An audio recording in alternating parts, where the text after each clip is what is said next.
Hi friends, welcome to Mansulla tutorials. Hope all are doing good. అందరు బాగుండాలి, అందులో నేను ఉండాలి. సో ఈరోజు ఒక మంచి అప్డేట్తో మీ ముందుకు రావడం జరిగింది. అదేంటంటే AB18 ఎవరైతే క్వాలిఫై అయ్యారో వారికి సర్టిఫికేట్ ఆఫ్ ప్రాక్టీస్ ఇష్యూ చేయడం జరిగింది బార్ కౌన్సిల్ ఆఫ్ ఇండియా తరపు నుంచి. సో వీడియోలోకి వెళ్ళే ముందు డీటెయిల్గా ఎవరైతే ఫస్ట్ టైం మన ఛానల్ చూస్తున్నారో వాళ్ళు ఖచ్చితంగా బెల్ ఐకాన్ని క్లిక్ చేయండి. అలాగే ఈ వీడియో నచ్చినట్లయితే లైక్ చేయండి. ఒకవేళ మీకు ఈ వీడియో విలువైంది అనిపిస్తే ఖచ్చితంగా షేర్ చేసి మీ విలువైన కామెంట్స్, సజెషన్స్ కూడా నా కామెంట్ బాక్స్లో తెలపండి. వీడియోలోకి వెళ్ళినట్లయితే మనం చూడొచ్చు, 27th August 2024 రోజున మనకి బార్ కౌన్సిల్ ఆఫ్ ఇండియా అయితే ఒక నోటిఫికేషన్ అయితే రిలీజ్ చేసింది.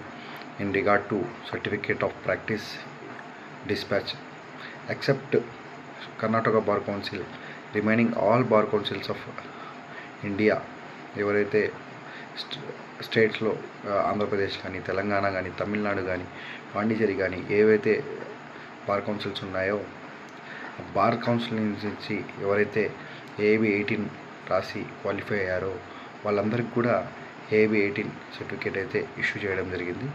ఆ రెస్పెక్టివ్ బార్ కౌన్సిల్ వాళ్ళు ఒక 2-3 రోజుల్లో మీకు నోటిఫికేషన్ ఇచ్చి అలాగే ఒక లెటర్ కూడా రాయాల్సి ఉంటుంది ఆ రెస్పెక్టివ్ బార్ కౌన్సిల్కి.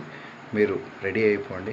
ఇంకొక ముఖ్యమైన విషయం ఏంటంటే, ఎవరైతే రిజిస్ట్రేషన్ చేసేటప్పుడు, ఎన్రోల్మెంట్ చేసుకునేటప్పుడు ప్రొవిజనల్ సర్టిఫికేట్ ఇచ్చారో మీ యొక్క ఓడి సర్టిఫికేట్ జిరాక్స్ అటాస్టేషన్ చేసి మీ యొక్క ప్రొవిజనల్ సర్టిఫికేట్స్ కూడా ఈ సమయంలో మీరు ఇప్పుడు వెళ్తారు కాబట్టి మీ బార్ కౌన్సిల్స్కి అప్పుడు వీలైనప్పుడు ఖచ్చితంగా తెచ్చుకోండి. ఎందుకంటే మీ యొక్క ప్రొవిజనల్ సర్టిఫికేట్ మీకు ఎప్పుడు కూడా ఉపయోగపడుతుంది. మీరు ఎక్కడికి వెళ్ళినా కూడా మీ ప్రొవిజనల్ సర్టిఫికేట్ అలాగే మీ ఓడి ఒరిజినల్ సర్టిఫికేట్స్ క్యారీ చేయాల్సి ఉంటుంది. సో దీన్ని కూడా దృష్టిలో పెట్టుకొని మీరు bar council of your respective స్టేట్కి వెళ్ళినప్పుడు మీ యొక్క ప్రొవిజనల్ సర్టిఫికేట్స్ కూడా తెచ్చుకోండి.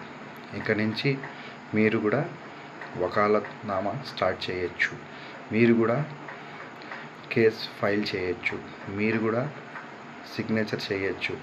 From now certificate of practice మీరు అందిన తర్వాత మీ రెస్పెక్టివ్ కోర్ట్స్లో, మీ రెస్పెక్టివ్ ప్రాక్టీస్ ఏరియాస్లో మీరు పర్సనల్గా అంటే మీరు కూడా కేస్ ఫైల్ చేసే అవకాశం మీ అందరికీ వచ్చేసింది.